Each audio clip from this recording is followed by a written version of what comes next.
Mike is a man of integrity.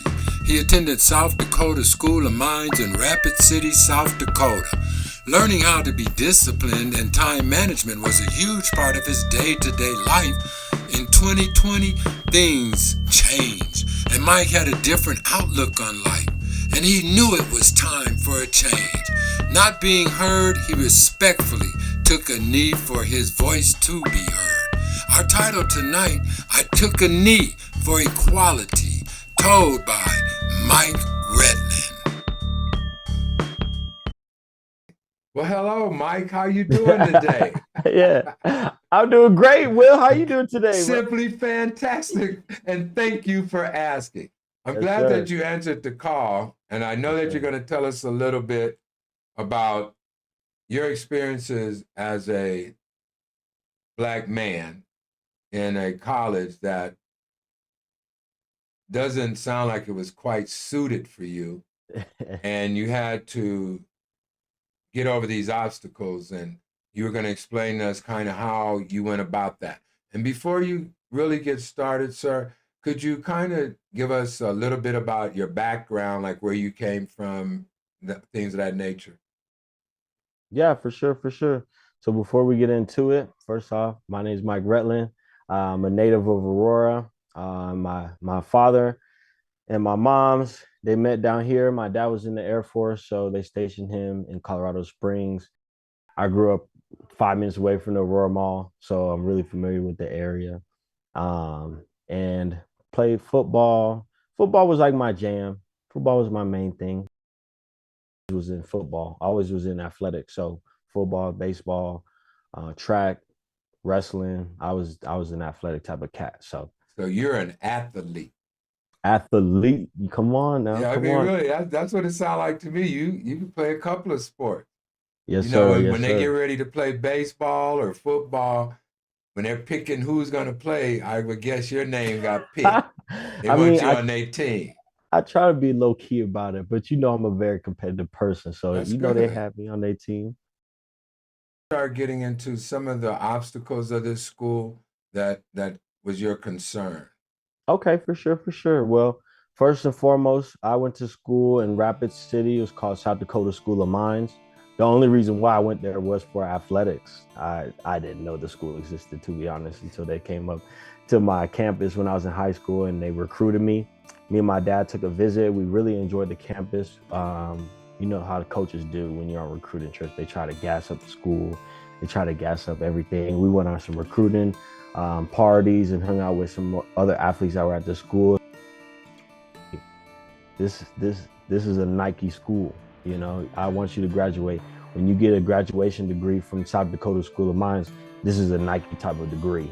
This isn't going to be an Adidas. Like, you get an Adidas or Reebok, but when a company looks at it and say, "Oh yeah, this is Nike. This is number one," we gonna want to take somebody with that type of Hear degree. you. So tough as nails. Day was tough.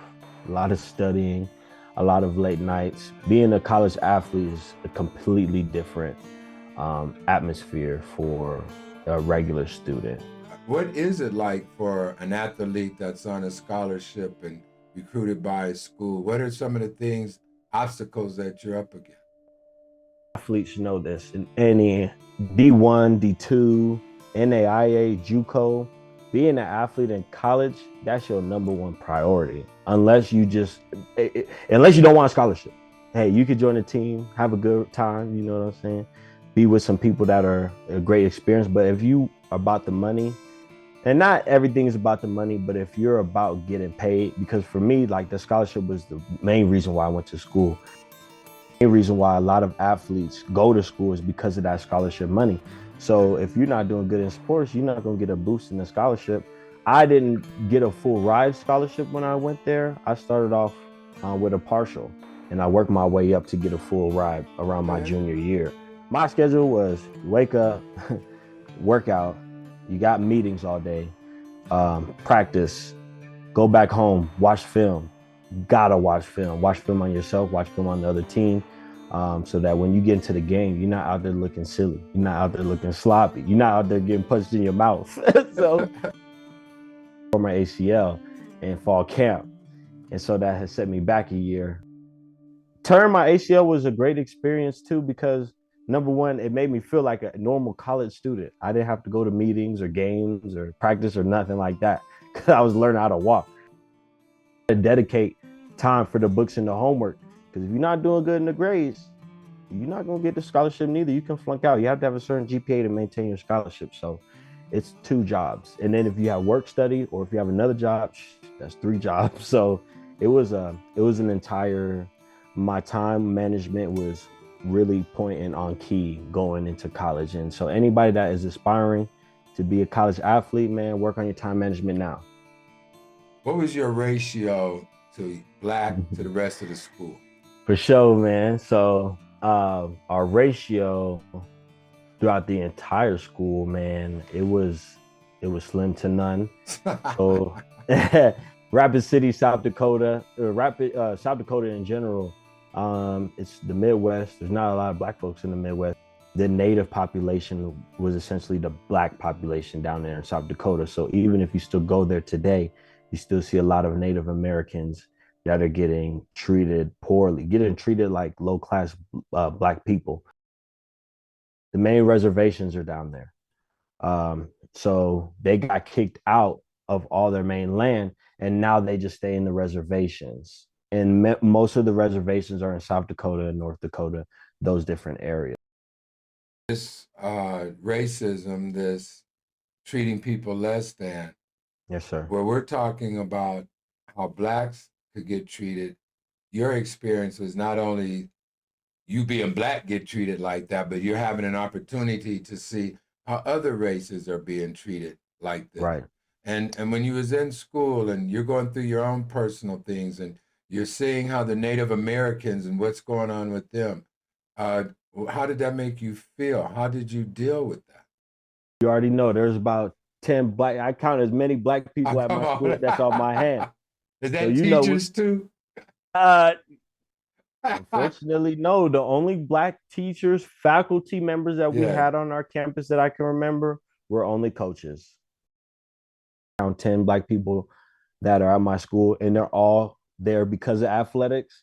Man, we got to bond in and we got to link in very well, very fast. Well, it was only, yeah, I mean, you had to stick with your kind. Yes, But sir. what happened at the school that prompt movements or for you to get involved with Yes, sir. this situation? Year college. I was that was in 2020. That was during COVID. A lot of racial tension was happening when I was coming back home for the summer. Elijah McClain, George Floyd, a bunch of Breonna Taylor, just to name a few of the names that were just being treated poorly by authorities. And it was really causing the country to stir up. Being in Aurora and taking all that experience that I've cultivated during the summer, I couldn't go back to Rapid City the same way. I couldn't go back and say like everything's fine with me. Like I've never had a bad experience and like this is just life and everything like that. Because I know other people at my school, they haven't had the same experience I had.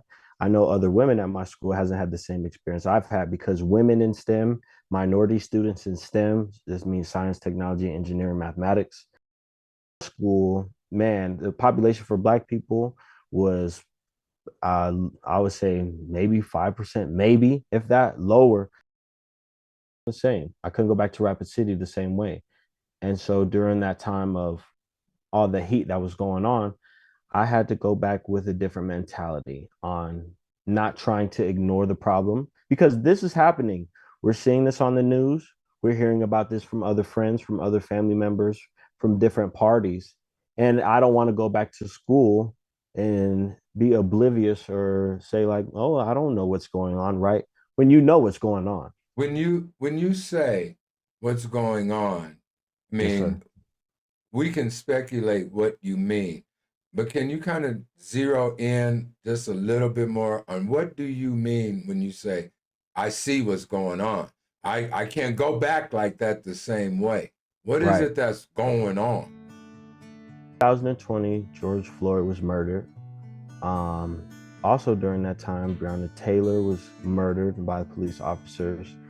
And then something that hit close to home was there was a case in Aurora where a kid named Elijah McClain, Yep. he was an African American kid, literally my same age, a year younger than me. Um, Years prior, he was detained by police officers and was treated poorly, horribly. He had special needs, and he was walking home from hanging out at the shelter, playing violins to kittens. Everyone in his community looked up to this kid, and they knew the type of qualities, characteristics, and the energy that he carried. And he was mistreated terribly by police officers, then administered uh, drugs in his arm when he didn't need it at all to calm him down because of everything that was happening to him. And then the paramedics were the ones that actually killed him. And so hearing about this story for me, it really hit home because he grew up in the same part of Aurora that I grew up in, was the same age that I was. And everyone in his community and his family had nothing but good words to say about this gentleman. And I know easily if that had happened to him, that could have easily had happened to me. You're right. So that hit home. Little sister, she was a part of putting together his memorial service at the Aurora Municipal Center, so right across the Aurora Library. Family, they were able to sing him a song. They did some eulogies, and we had a big community there come down and tell their story.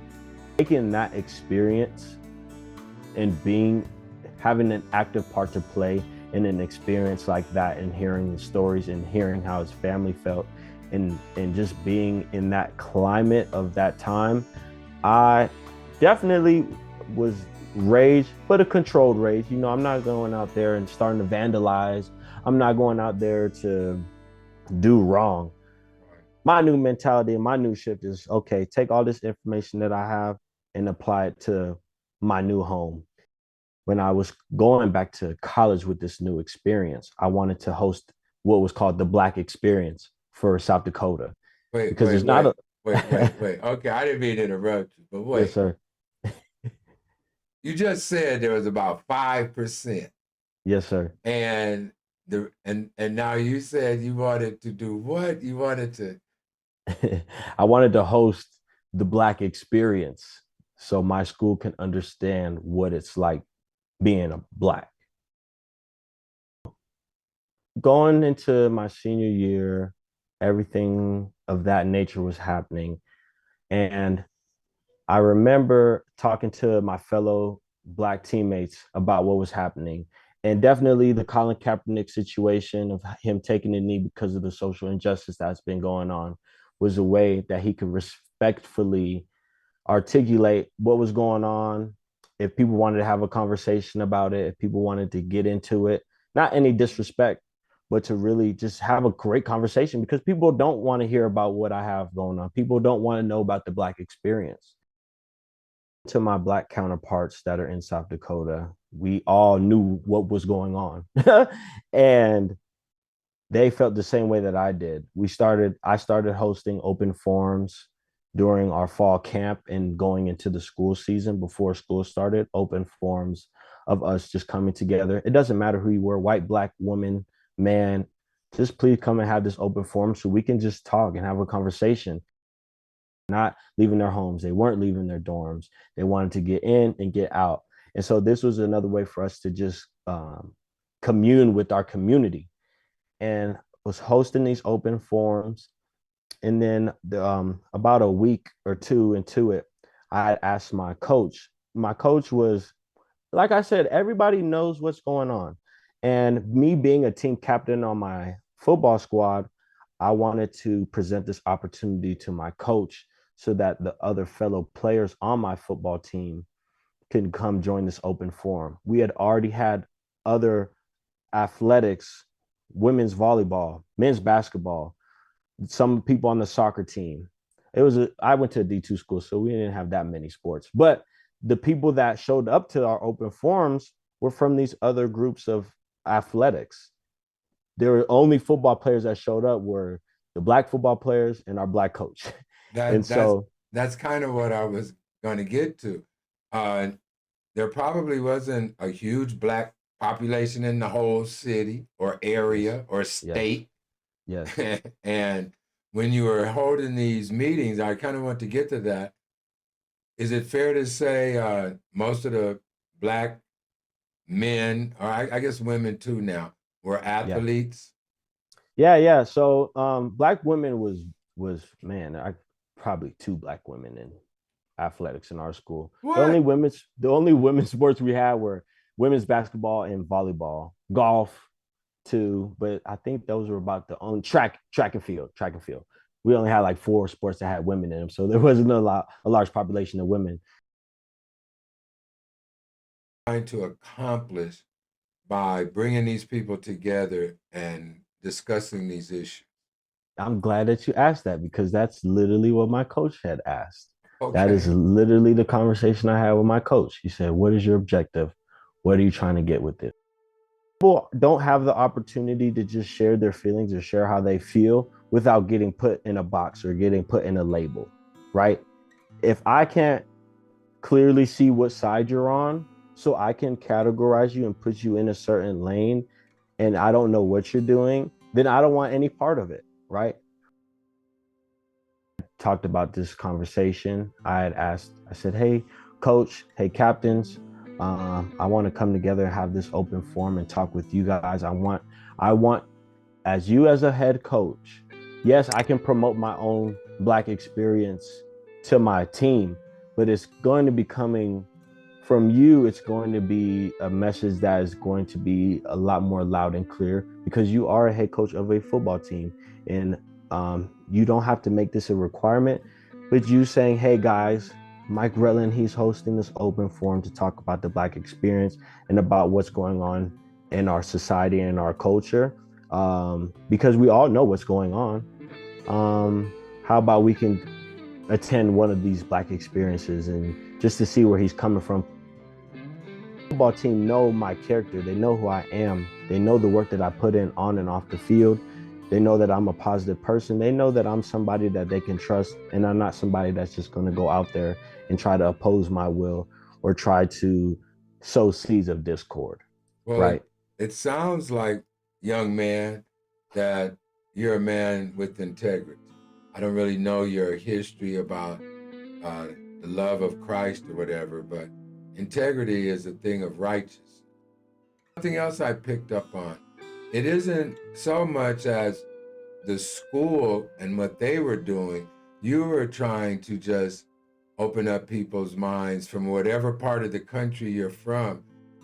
Thought it was just a lot going on with the school, but you're talking about what's going on in the country, like. Yes, in the country. And then when I moving along, when this movement became a lot bigger, we started focusing on our school actually. Ooh. Um, How long so did that last? my entire semester, the program that I started, the Hard Rocker Ally Association, during this entire time, it's still running. It's student led though. I wish that some of the faculty and some of the higher ups would take this club or this organization to move it along the lines of having something that's going to be sustaining and long lasting. Seed that you planted still can grow, my brother. That Yes, was sir. beautiful. So when Yes, you sir. when you going through this, you're in school, you're having this. When you came back to your home, back to where the young man was murdered, and back to not the streets, but home, where the Yes. hatred is, as they Come say. on now, the ACO. Yeah, yeah. What was your frame of mind then when your own people are being hard headed with You talk about when I came back after college, or like, you? Yes. okay, for sure, for sure. Well, the story of college is not done yet. Oh, come on then. It's not done yet, man. All right, I'm gonna try to I'm gonna try to speed this up as quick as I can. So once I had asked my coach that question, of, hey, what can we do as a football team to bring the brothers together? He said, Mike, I just want to tell you the work that you're doing, it's not going to change the world. So I don't know what you think you're going to be doing with this. And I told him, Coach, it's not about changing the world. It's about changing the proximity that you're in. So Okay. now, since I understand that you're not going to be as a supportive cast for what's going on, and now that I know that I can take this helm and I'm going to have to be the leader to make sure that we can cultivate this experience through the entire year, great to know. I appreciate your support. So, first game of the season, me and some brothers, you already know what had happened. Took that knee, made a lot of people um, unhappy. And in the beginning of before we even took a knee, our coach, we had asked him, we want to make sure we can get this point across so we can talk to everybody that's in our community, build our own community up. This is the community we're in for the football season, for the school semester. This is technically our home. Right. So let's build up our home the way we are supposed to. We came out with the inclusion type of video, right? They played it before the game. Nobody was paying attention to the video. Everybody was having a good time, talking it up, chopping it up, having a good time. Our coach said, yeah, this video is going to hit the message. It's going to hit home.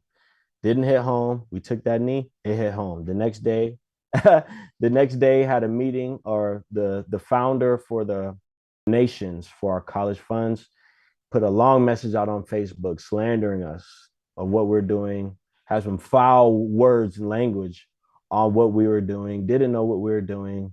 And a whole bunch of people tagged along. And there was a whole bunch of people that defended us, mostly the parents of the students and faculty, or not even faculty, just parents of the students and old alumni that was understanding where we were coming from. We actually got to talk to a lady that had disagreed with what we did. And we had told her, this is the reason why we wanted to do this, so we can have these type of conversations. Because if we didn't do this, nobody would want to have these type of conversations. Nobody would want to make the right steps to go forward on making a change for our school, on actually investing in our school. So I'm sure a lot of us know what happened to the quarterback that took the knee, come on now. and how people perceived him taking the knee as against the country, or like he was nothing like these people that attacked the Capitol. They were just visiting. They were just visiting. And Right, so a brother just take a knee right, and his whole career is gone. right. But that knee inspired you too. And Oh it yeah, inspired all of those that took a knee with you. And it right. took courage Yes, to sir. take that knee. Yes, sir. And I just want a little bit more about the hate mail that you received, because when them donors start messing with the Yes, school, then the school gonna start messing with you. exactly, exactly. Also, one of the 5 schools in D2 that was able to play football that year. Me, it's like, okay, we have all these rules and regulations that you want us to follow, yet half of the school isn't following these, half of the state isn't following these. This is our home, a place we call home. We go to sleep every night here, um, and we don't feel at home. If your son is going to college and he doesn't feel at home, what are you going to do about it, right? You're supposed to be our when we go to college, these coaches are now our parents, our dads, right? Right. And that's the message that you're preaching. So if your son is telling you that, yeah, dad, I don't feel safe, I'm not feeling heard, I'm not this, that, and the third, are you just going to be like, oh, that's just how it is, right? No, that's not how it should be. If that's the message you've been preaching this entire time I've been trying to get recruited to come to your school. But that is how a lot of people look at it, like, just lump it, been that way, you know, what you're saying as a young man.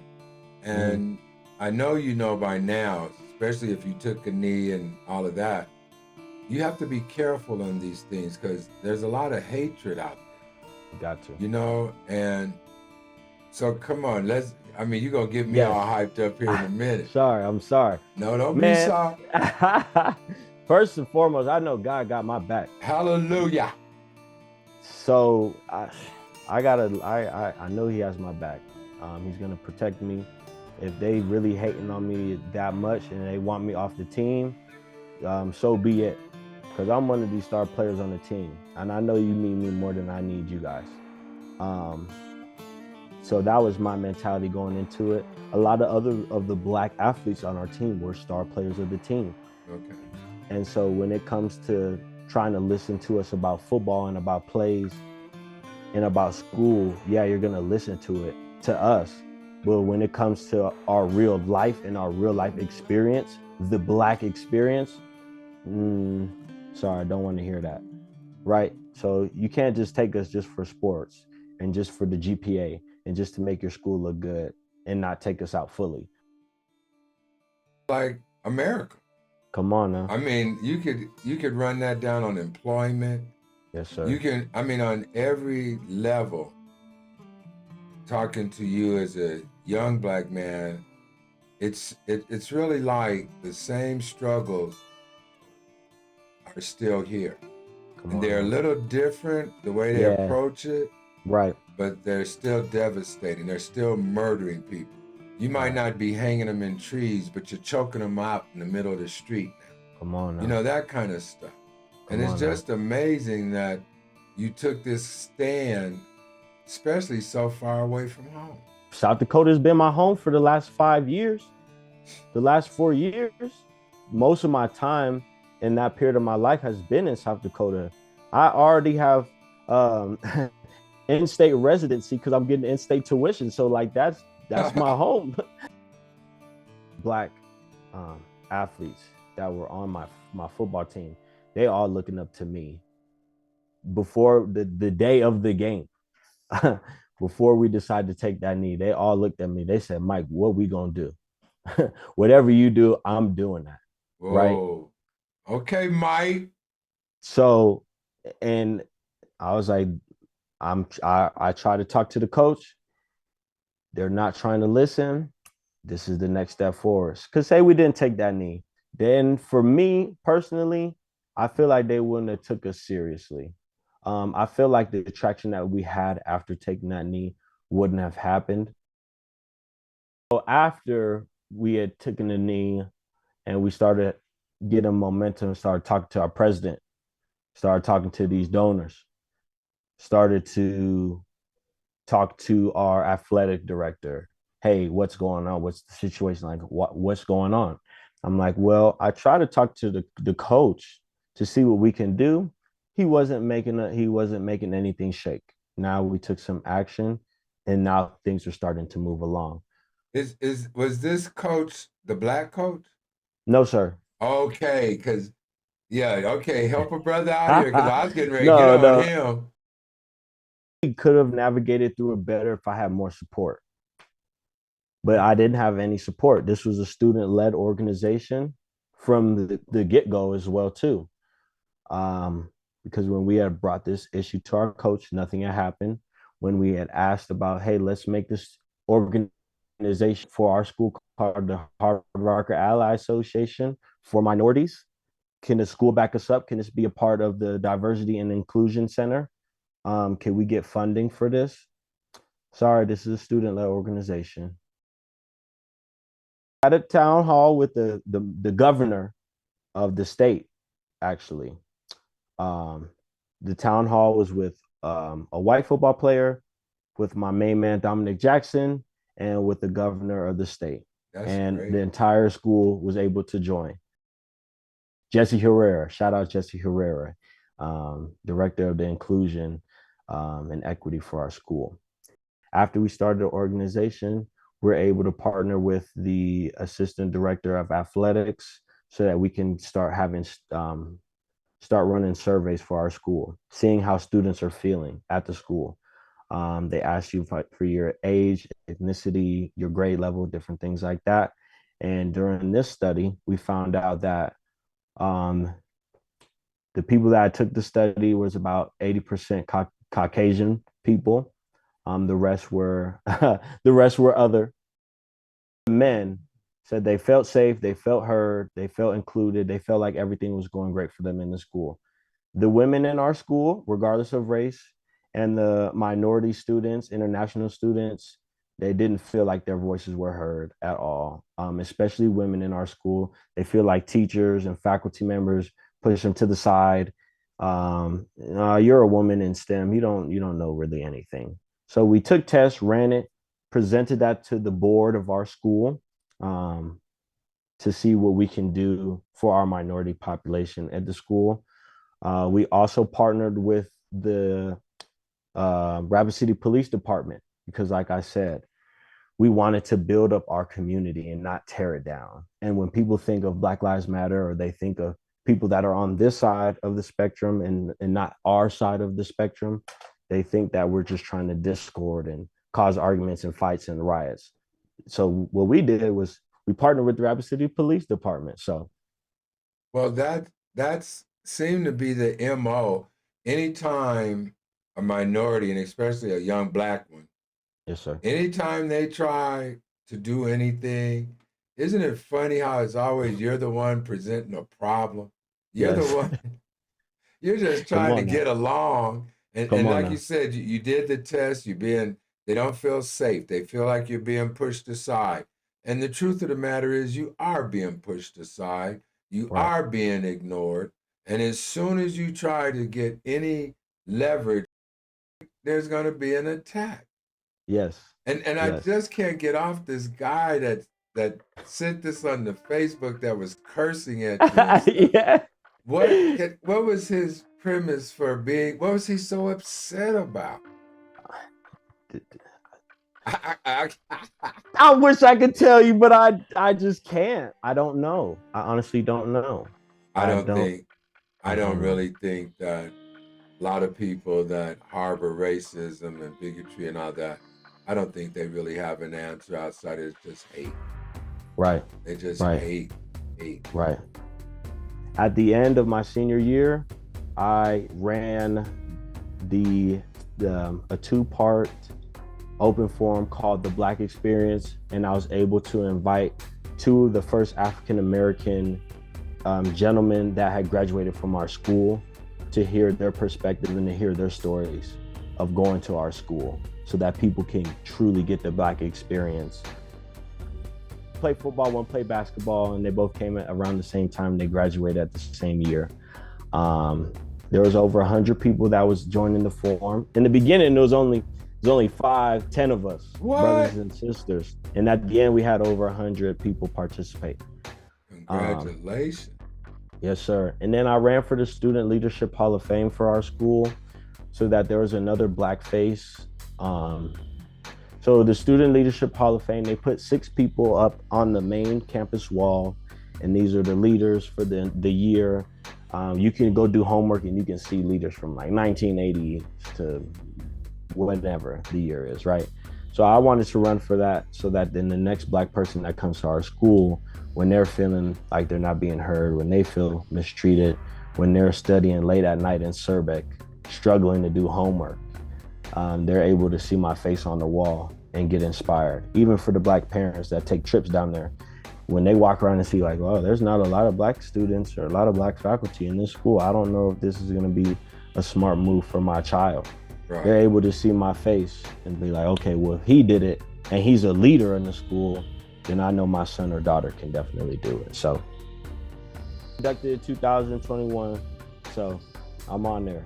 Before you leave, if there was something that you had to say to another young person going into a situation like that, what bit of advice would you give them?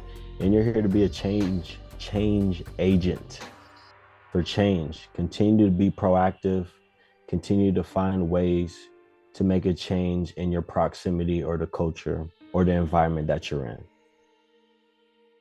And I appreciate your time and I thank you so much. Yes, sir. I appreciate you for the invite. Thank you for the call, man. Well, another episode of Where Were You? And we would like to thank our guests for this evening. Also want to thank New Me. New Me helps sponsor Where Were You? So go on and check it out. newme.com/Arkway. Also, go on and hit that like.